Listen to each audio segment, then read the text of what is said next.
गंगा की रेती पर बैठा नागा साधु अविनाश अपनी धुमिल आंखों से सूरज को डूबते देख रहा था। नदी की लहरों की सरसराहट में उसे रोते हुए बच्चे की आवाज सुनाई दी। चौंक कर उठता वह किनारे गया, जहां एक नन्ही सी लड़की मिट्टी में खेल रही थी।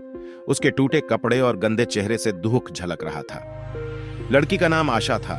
उसे याद नहीं था उसके माता पिता कौन थे या वो कहां से आई है। गांव वाले उसे दया से कुछ खाना दे देते, पर कोई उसे अपनाने को तैयार नहीं था। अविनाश उसे देखकर हिल गया।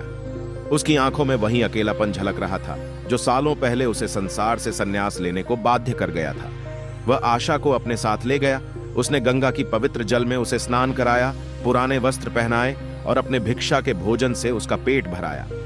पहली बार आशा के होंठों पर मुस्कान खिली। उसके लिए वो क्षण किसी चमत्कार से कम नहीं था। अविनाश ने उसे धर्मशास्त्र, योग व जीवन जीने के गुर सिखाए।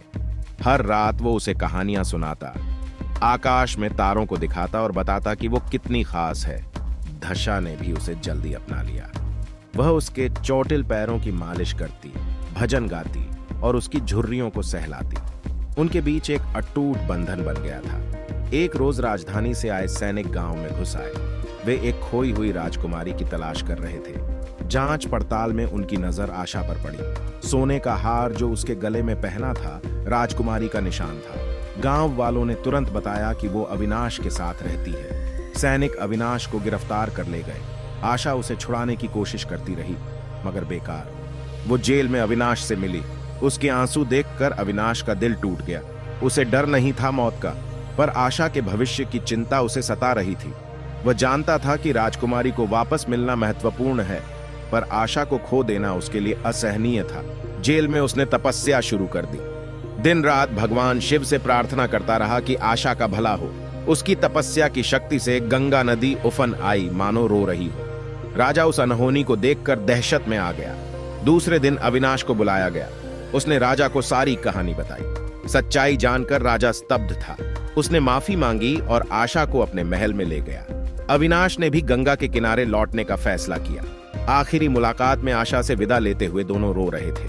आशा उसका कंगन छूकर बोलती है, मैं वापस आऊंगी गुरुजी, आपके पास। तब तक आप मेरी कहानियां तारों को सुनाते रहना। अविनाश मुस्कुराया, आंसू पोंछते हुए कहा, मैं इंतजार करूंगा आशा, तुम हमेशा मेरे दिल में रहोगी। वो सूरज को डूबते देखता रहा। उसकी लालिमा आशा के भविष्य की उम्मीद जगाकर उसके दिल को तसल्ली देती थी। वो जानता था कि उनके रास्ते भले अलग हों, पर उनका बंधन अनंत है। कमेंट्स में लिखो हर हर महादेव। चैनल को जरूर सब्सक्राइब करें